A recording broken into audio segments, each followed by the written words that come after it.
Hello there, dividend growth stock investors. Colby, the DGI crab, reporting into you, and I have a pretty fun one today. We're going to take a look at some stocks that this channel does not typically cover. These are stocks that currently are not in the 60 high quality dividend growth stocks that this channel covers.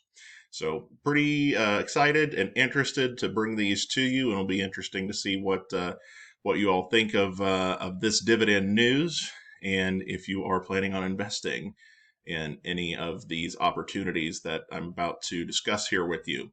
Before we get started, I will say that I am not a licensed professional financial advisor.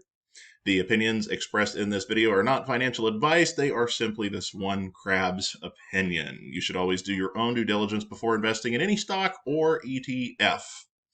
So there are some four big tech stocks that within this last calendar year have announced that they are going to finally start paying out a dividend to shareholders. And we're not talking about small companies here, mind you. We are talking about some big time players. I'm thinking of calling them the four horsemen of dividend growth stocks. I don't know what they're going to do in the future. They have not built up any history yet with this dividend. So, will they increase the dividend rapidly? Will they do it slowly? Time will tell, I suppose. But with that, let's get into it and take a look at these four. So, the first one, Meta Platforms, stock ticker META, formerly Facebook, formerly FB. Meta Platforms trading for $570 a share. Um, Definitely has just gone up and up and up over the last couple of years. Has announced that they are paying a dividend. So they are paying out a dividend of 50 cents per quarter. Annual payout right now, Seeking Alpha is saying $1, but I think that Seeking Alpha just hasn't even caught up with this one yet because let's see here. Meta paid their first dividend out in February, and then their second one in let's see, June. So if they are going to stick to a quarterly schedule, as it says, then that's really going to be $2 per share per dividend, not just one. So this yield here is actually going to be a bit higher than the 0.19. It should be a little bit closer to 0.4, I guess, which would put it kind of close to in line with where Apple typically is.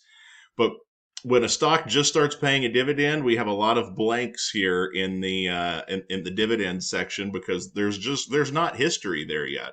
And as I mentioned, the Seeking Alpha platform doesn't even really have this figured out correctly because the trailing 12 months it's showing here is $1, which is correct, but it really is going to be $2 a share if they're doing 50 cents a quarter. So less than 0.5% worth of yield. The payout ratio is not even 3%. So there is all kinds of room to grow this dividend extremely quickly if that is something that Meta wants to do. The only issue is we just don't have that history yet, so we don't know exactly where they're going to land on that. All right, the next one is Google, Alphabet Inc., stock ticker GOOG. Now, either of the Google shares, they're because there's two, right? So you've got GOOG, and then you have GOOGL, and both of these share types are paying out a dividend, same amount. We're talking about a 20-cent dividend. And as far as I'm aware, this is going to be a quarterly dividend, but they just started this out. So 20 cents a share, assuming that they're going to pay it out once every quarter, this would be 80 cents a year per share on a currently $187 stock. So another very, very small yield, less than 0.5%. We don't even, Seeking Alpha hasn't even calculated the payout ratio for us yet. But this is definitely another one that I think when that comes out, Google has so much free cash flow.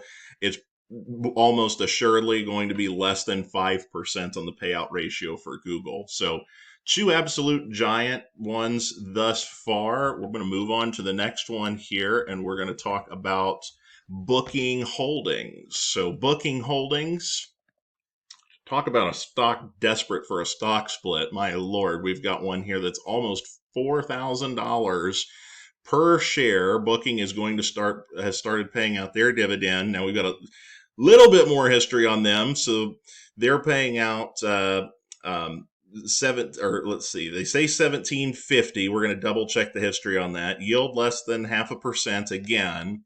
Quarterly dividend in the amount of 875. So really this, again, if they're sticking to a quarterly schedule, this is really going to be an annual payout of $35 per share. So this one might be a little bit closer to yielding 1%, perhaps. Just a 5% payout ratio. So another stock that has all kinds of room to grow that dividend. So they're not going to have any growth history. Just checking, make sure. I think they've paid it out 2 quarters now. Yes, they've paid out 875 2 quarters in a row.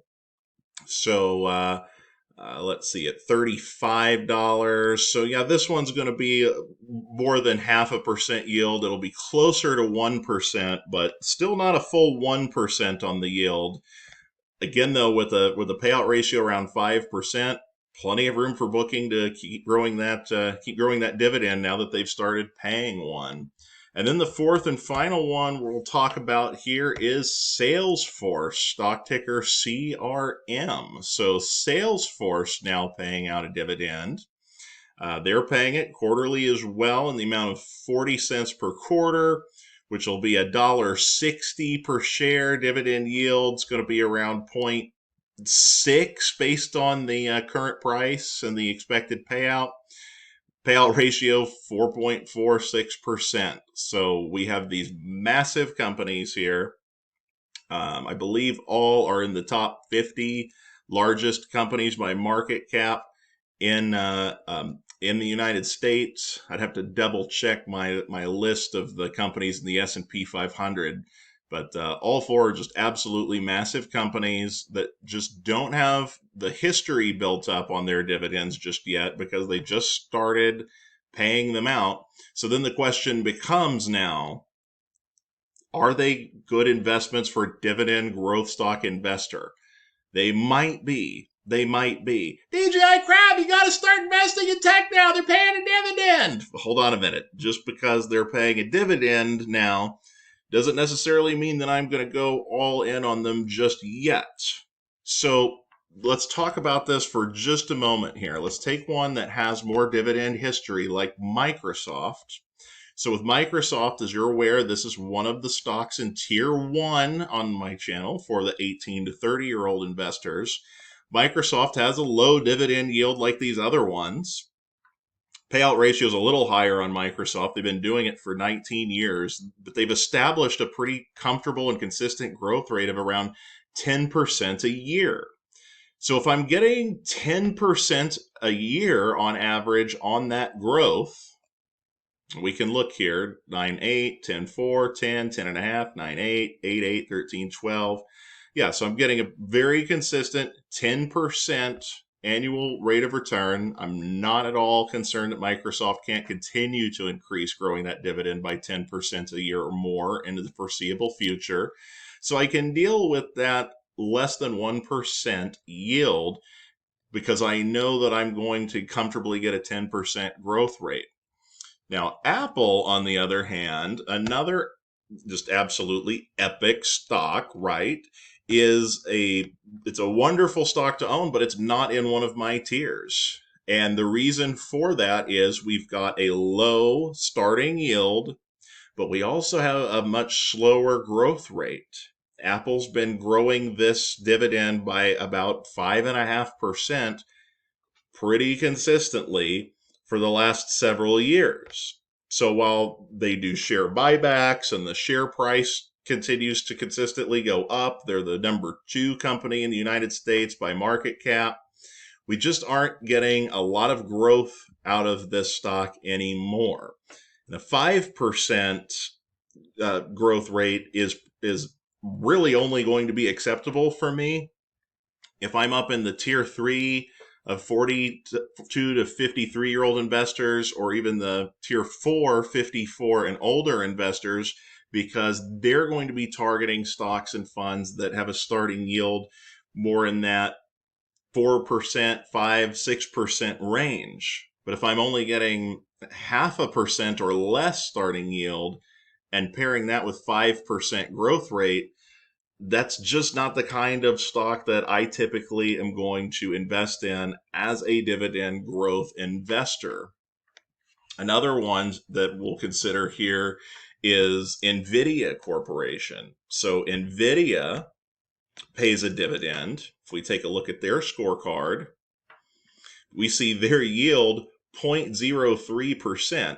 They pay 1 penny per share per quarter, payout ratio less than 1%, and a 5-year growth rate of 7%. So if we just, let's look under the hood on NVIDIA here real quick.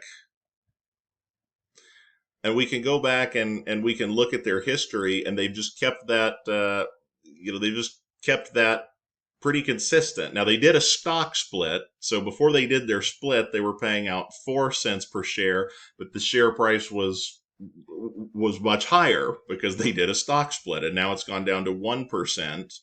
And I believe that was the same situation here in 2021.